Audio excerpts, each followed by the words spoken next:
This video is sponsored by IBM.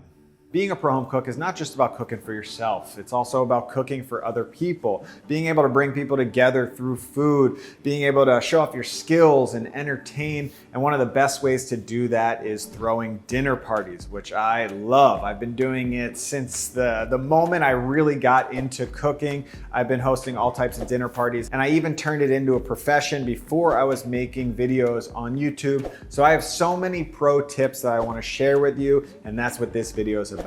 Having all the tips for throwing the perfect dinner party, whether you're having 2 people over or 50. After this video, you're gonna be ready to entertain.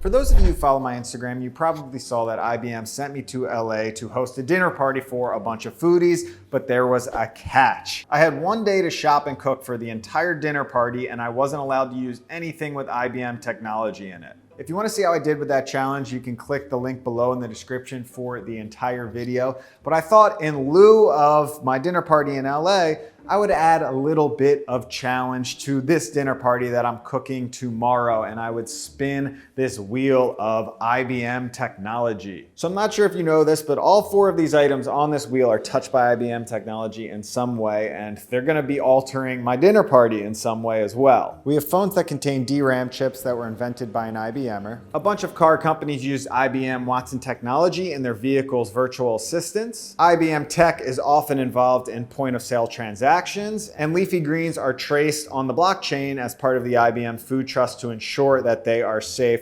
So all of these 4 things could affect my dinner party in some way, and whatever I land on, I can't use. Here we go. Let's see if this spinner I made actually works. Oh, Jesus. Well, that didn't work. Here we go. This should work.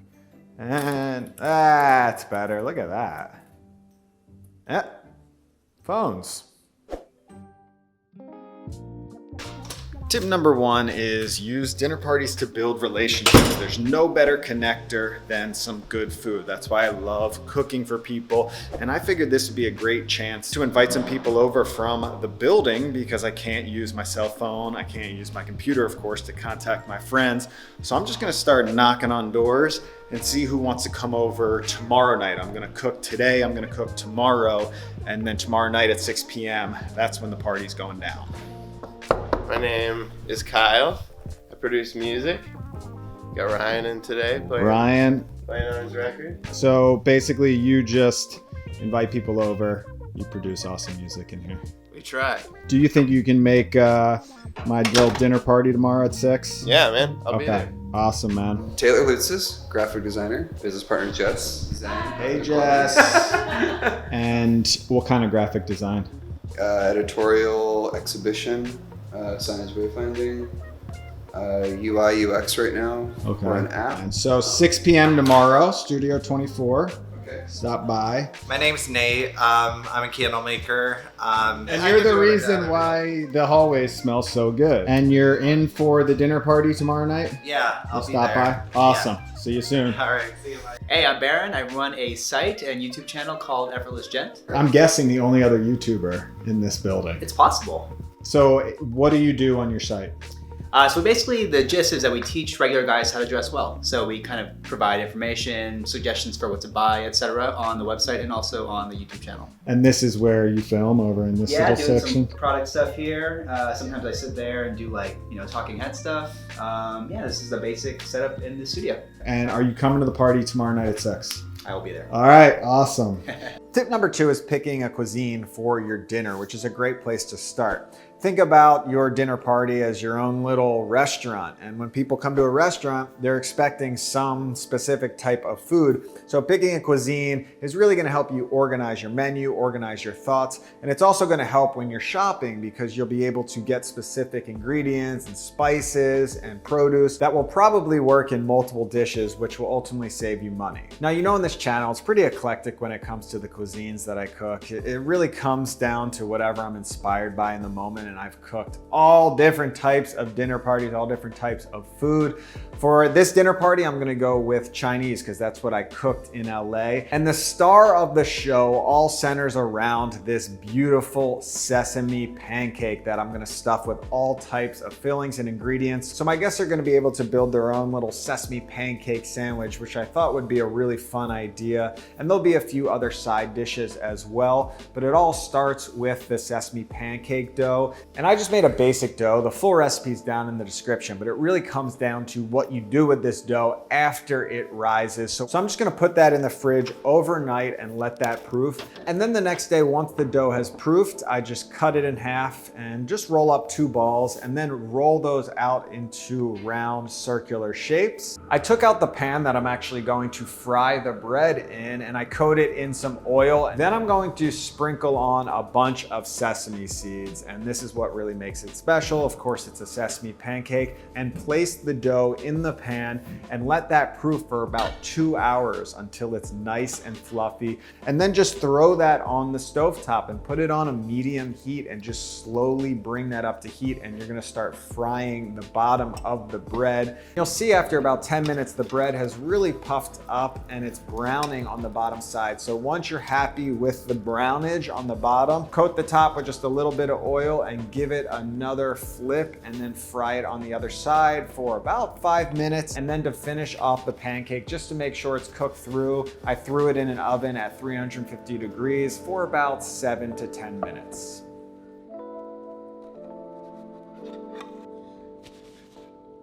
So when it comes to planning your dinner party menu, tip number 3 is probably the most important thing you need to take into account that I learned the hard way over many dinner parties and many catered events, which is not making your menu too complex, especially if you have a lot of people. So if we look at this graph right here, you've got the difficulty, the complexity of your meal on this side. You have the amount of people down here. So if you have 2 people coming over, go as crazy as you want, go as complex as you want. You can plate individual dishes, but once you start getting more people coming over to your dinner party, I would lower the complexity level, because it's your job to also entertain your guests, create the good vibes at your dinner party, and the more complex it is, the harder it is to do that. So you don't want to be plating all this food for 20 people. You're going to be completely overwhelmed. So if you do have more people coming, you start getting into the 8 to 20 range, I would consider things like buffet style or family style or tapas, food that can be prepared beforehand that doesn't need to be individually plated, food that's fun as well. So this is the style that I'm gonna go with. I'm gonna take that taco party idea, but replace the tacos with that sesame pancake I made so people can customize their sesame pancakes with different fillings, different toppings, and then there'll be a few buffet style sides as well. Tip number 4 is creating dishes that can be stretched. The portion sizes can be adjusted, which is a catering pro tip.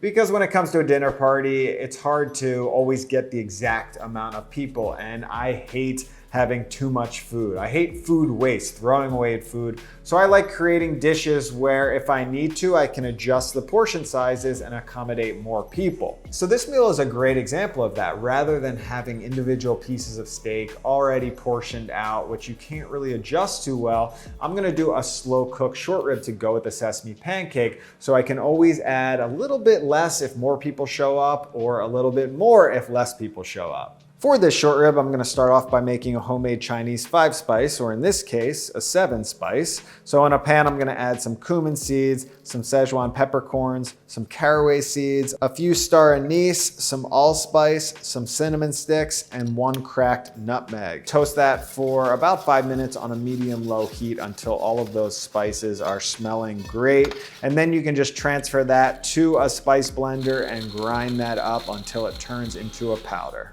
Now I've got a few pounds of short ribs, and I added about 2 tablespoons of that spice blend to the short ribs along with some salt, and then just made sure those were nice and coated on all sides. Now to that same pan you added the spices, you can add in some oil on a medium-high heat. And once that pan starts to smoke, you can add your short ribs and just fry them on each side for around 2 to 3 minutes until they have a beautiful crust. Now I'm gonna transfer these short ribs over to a slow cooker to just make my life a little easier for the dinner party. But you don't want to lose any of that flavor in the pan, so I took a little bit of Chinese cooking wine and deglazed it and then poured that into the slow cooker. Now on top of that, I'm gonna add some ginger, some orange slices, a little bit of onion, and a garlic clove, and then just top that with water. And I put that on low heat for around 16 to 18 hours.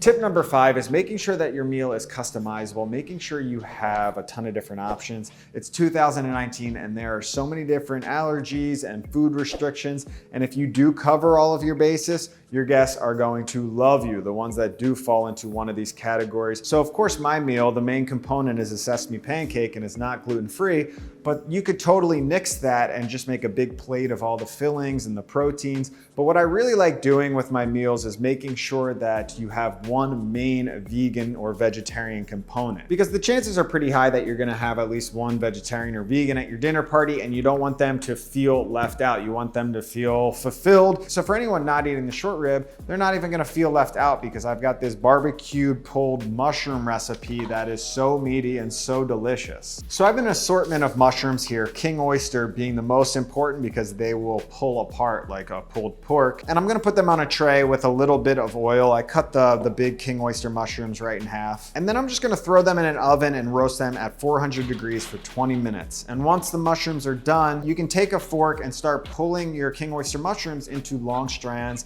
and then just sort of cut all your other mushrooms up until you have one nice mushroom mix. I'm gonna make a really quick Chinese barbecue sauce with some hoisin, a little bit of soy sauce, rice vinegar, honey, some finely grated ginger, smoked paprika, lime juice, and finally cornstarch to thicken it all up, and just give it a shake in your mason jar.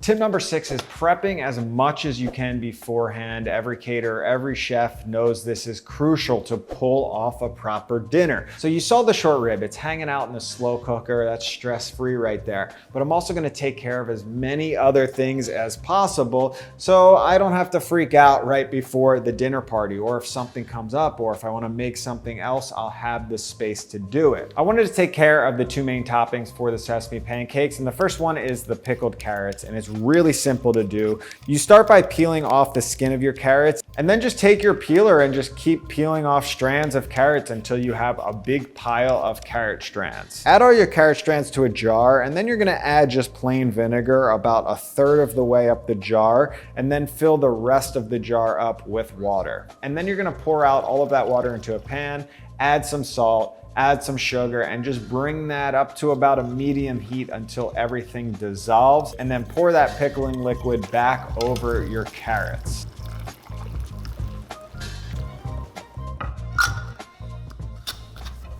And the other topping is a spicy mayo, and this is another simple one. I just put my mayo directly into the squeeze bottle, which saves you a little bit of cleanup, and then I added a little bit of sambal, which is a chili paste, and some lime, and a little bit of salt, and then just give that a really good shake, and you have a simple but really delicious topping for your sesame pancake.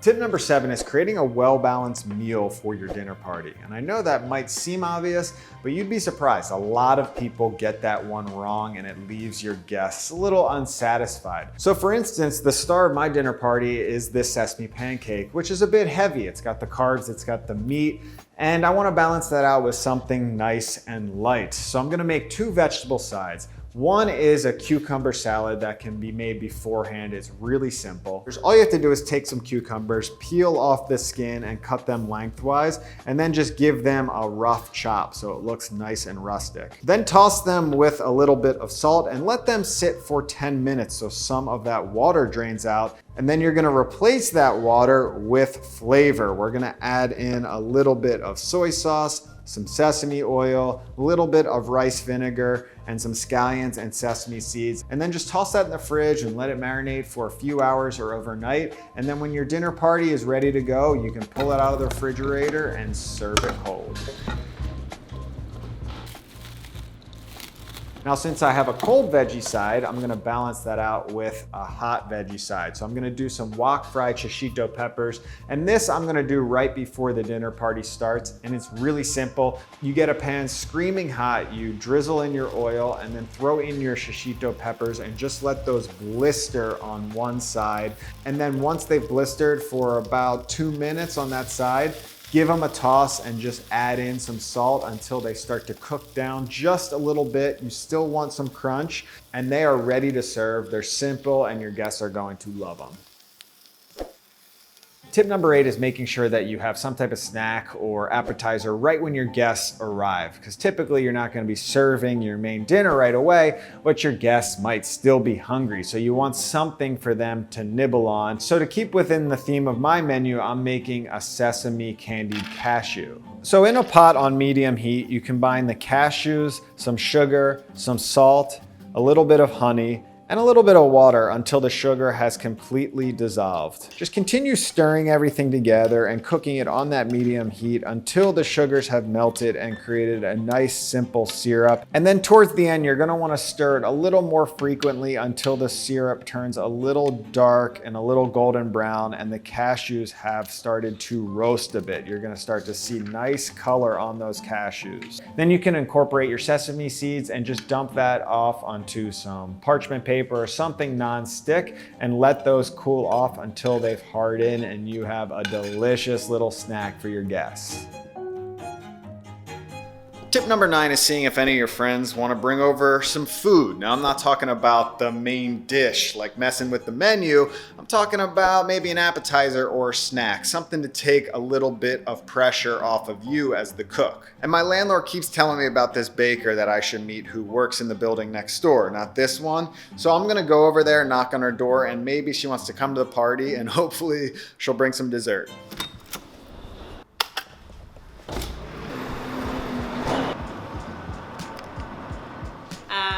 Katie Rosenhaus. I'm the owner of Plum and Honey, which is a baking class studio here in Gowanus. So I think you're the only other cook. I think so. I mean, you built out this kitchen recently? Yeah, me and my husband, he built that table. Nice. What type of classes do you do in here? We do all kinds of classes, everything from all types of baking, cookies, cupcakes, pies, cakes, anything you can think of, macaroons, French desserts. We just love all kinds of baking. So that brings me into my next point. Do you think you could bring a dessert for the dinner party? Of course. Awesome. Absolutely. Any thought on what you're gonna make or? I like to actually, you know what? I'm not. Just do your go thing. with what's in the fridge. We're just gonna rack it with what we've got. We'll see what we got. I like your style. So Yeah. tomorrow, 6 p.m. Perfect. Awesome. I'll be there. Tip number 10 is making sure you stay organized for your dinner party. And I'm sure every chef and every caterer can relate to this, but it's just as important for a home cook to stay organized. You want grocery lists, you want recipe lists. It personally helps me a lot when it comes to time management. So I know what I still need to prep. I know what I need to cook fresh. It's going to be a big time help if you are organized.